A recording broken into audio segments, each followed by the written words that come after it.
Hey, y'all, this is Jeff Risdon from the Detroit Lions podcast and Lions Wire, and I'm recording a little bit of a special little solo short thing tonight because it's the first day of free agency, the legal tampering period, and the Lions have made a little bit of news today. We're going to cover that. So right after this little quick break, we're going to get to talk about Marcus Davenport and Carlton Davis and Graham Glasgow and Jonah Jackson. So stay tuned. We'll be right on that.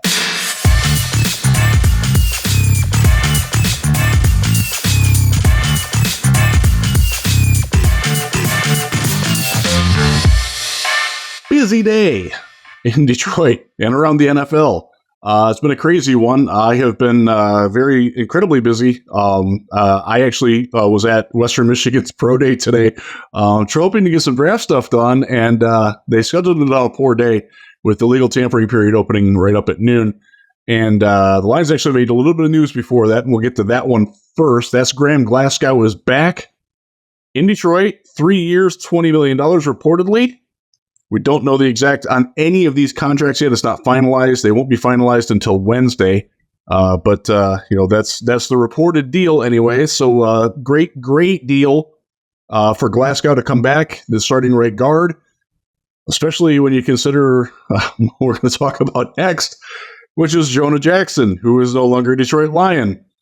Jonah Jackson signed for 3 years, $51 million. With the Los Angeles Rams, who also paid another guard, Kevin Dotson, a significant amount of money. They've committed $99 million to their guards, and they also have a good center in Steve Avila, who played guard last year. So they have stolen the Lions' blueprint and tried to build up their offensive line. Now let's just think about this for a quick second. Graham Glasgow, he's older, but $20 million over 3 years, I believe it was $11 million guaranteed, or 11.5. Let's go to Jackson. Rams, 3 years, $17 million a year, $34 million the first 2 years, fully guaranteed. Which would you rather have if you're a Detroit Lions fan? Now, Jonah is just certainly younger, coming off of a Pro Bowl in 2022, had some injury issues at the end of last year. Graham, if you might remember, had serious injury issues in Denver after he signed as a free agent there and came back home for last year and played pretty well as the right guard. All things being equal, I'm very happy to have Glasgow, and I'm very happy to have him at the salary that he is at, because guys like Robert Hunt and Jermaine Illuminor and other offensive linemen, offensive guards specifically, they got paid today. Now, again, it's all unofficial, but it's real, and that's a great job by the Lions to lock up one of their starting offensive linemen. Now, they got busy around dinner time as I'm making pancakes for my family. I like to cook. It's fun. My phone goes crazy. They traded for a cornerback. They did not trade for the cornerback that we had talked about earlier, and that was Greg Newsome from the Cleveland Browns, who is still, as of now anyways, and it's, 7:02 p.m. on Monday night. He is still a member of the Cleveland Browns. They did not trade for him. They instead traded a third-round pick this year, not even their first third-round pick, but their second one, their own one, in the 90s. And they traded it to the Tampa Bay Buccaneers for cornerback Carlton Davis. And they got back a sixth-round pick this year and a sixth-round pick next year along with Davis. Davis has been a starter for his entire Buccaneers career. He started 75 games over 6 seasons. He's had some issues staying on the field lately. Missed 5 games last year, missed 5 or 6 the year before that. He's a very physical player and has started to take its toll on his body a little bit. But this is a 27-year-old guy who has started over 70 games as an outside corner in the NFL. He's 6'1". He can press. He can play man. He's actually better in man than he is in zone. That's one of the reasons why the Buccaneers were ready to get rid of him. They started playing a little bit more zone, and it didn't fit him as well. He's due $14 million this year. It's the last year of his contract. They need a little bit of cap room to do some things that they wanted to do. So the Lions are absorbing that. The thing to watch now with Davis is, do they extend him before they even get him in the building?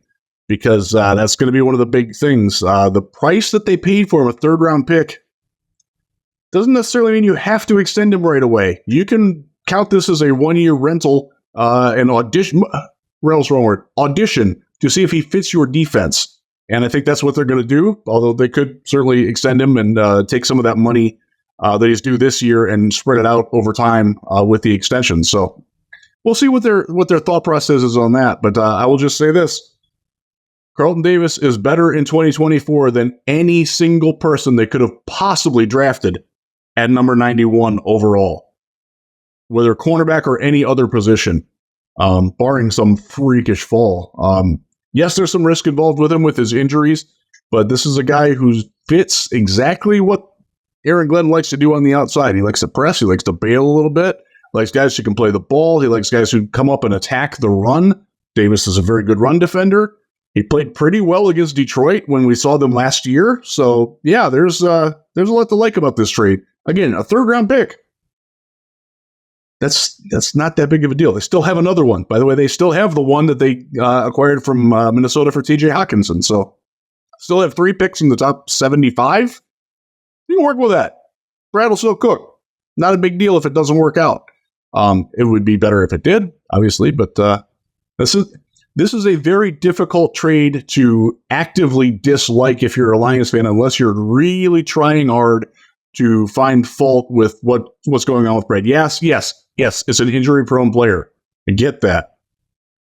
He's good when he's on the field. And you gave up a third-round pick that wasn't going to play nearly that prominent of a role in your defense, more than likely, to get him on a 1-year trial. And I'm all for that. I think it's great. My expectations are not that he's going to be a Pro Bowler. My expectations are that he will start when he's healthy. And if he doesn't, then that's when I will get disappointed about this trade. But not until that point. This is good. This is good. I like it. Now let's go to Marcus Davenport, the newest. I can't really, with a straight face, call him a pass rusher. The newest defensive end on the Detroit Lions. Former first-round pick of the New Orleans Saints when Dan Campbell and Aaron Glenn were coaches there. He came as a first-rounder. Moved last year to the Minnesota Vikings, where he was hurt. He only played in 4 games. He got 2 sacks. Has 23 sacks in his career. 9 of those came in 1 year. His last year, contract year, in New Orleans. People in Minnesota will not say very nice things about Marcus Davenport, nor should they. He was not good when he was on the field, other than like a 5 series stretch. And then he got hurt and didn't play. Didn't get back on the field. So that was certainly a disappointing turn for them. This is a 1-year deal. We don't know the exact terms of it yet. I have looked. I have seen unreliable reporting that it's in the neighborhood of $6 million. I don't know. I haven't seen anything official yet. We'll see. But this is an interesting one. This is one of my comps for Darius Robinson from Missouri is Marcus Davenport. And it's one of the mid-level comps that Robinson could be. Marcus Davenport is a good football player. He's a good edge setter. He's not a guy who creates a lot of pass rush on his own. That's not his game. Even when he got the 9 sacks in New Orleans, a lot of that was cleanup sacks off of Cam Jordan. Well, guess what the plan is? Aiden Hutchinson, you start it. Marcus, you finish it. Or also, get somebody else in there. He's a big guy. He's long, 265 pounds, 6'6". He plays with good strength. He does know how to play the run. He sets an edge well. He does get his hand up into the passing lanes pretty well. But you're looking at a guy that's probably not going to be a full-time starter, hence a 1-year contract that, if all early reports are correct, won't break the bank. Neither one of these moves will prevent the Lions from taking a player at that position at number 29 in the first round or wherever they wind up picking. If they trade it up or back. Cornerback is still very much in play. Defensive end is still very much in play, in my opinion. Even bringing Glasgow back and letting Jackson go, you better believe offensive guard's still in the works for drafting it.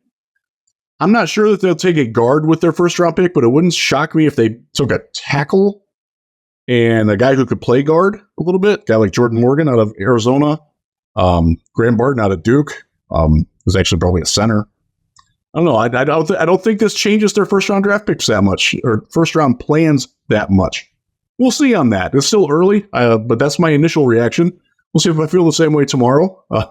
If I don't, I might write something about that. But until then, wrapping up what's been a very busy day so far. By the way, the Lions were at Western Michigan's Pro Day, and Marshawn Kneeland is very much on their radar. Now, I say this. He's on everybody's radar, folks. This is a good player. He will not be there in the third round, even with the Vikings pick where they pick for Detroit. So if they want him, they're going to have to use their second round pick on him. And they just lost their leverage to trade up with that second, third round pick. But he's going to be a very popular guy come draft weekend. So would he be fantastic in Detroit? Absolutely. Although he, too, is not a tremendous generator on his own of the pass rush. Like Davenport, like the guys that have come before him.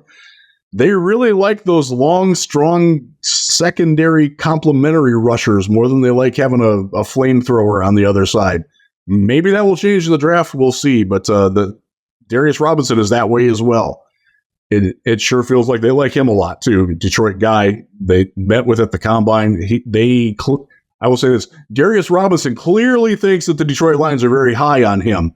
Whether the Lions are or not, I don't know yet. Haven't found that one out yet. But I can tell you that that's the type that they're looking at. And that's probably not going to make a lot of people happy, but you got to trust in Brad. That's the mantra. So far, it's been great. I would suggest that you give him some benefit of the doubt on that. With that, this is Jeff Risdon. Remember, click like and subscribe so you know when we're going to be coming into your ear holes automatically. And hopefully we'll be back with some more exciting news throughout the rest of this free agency week.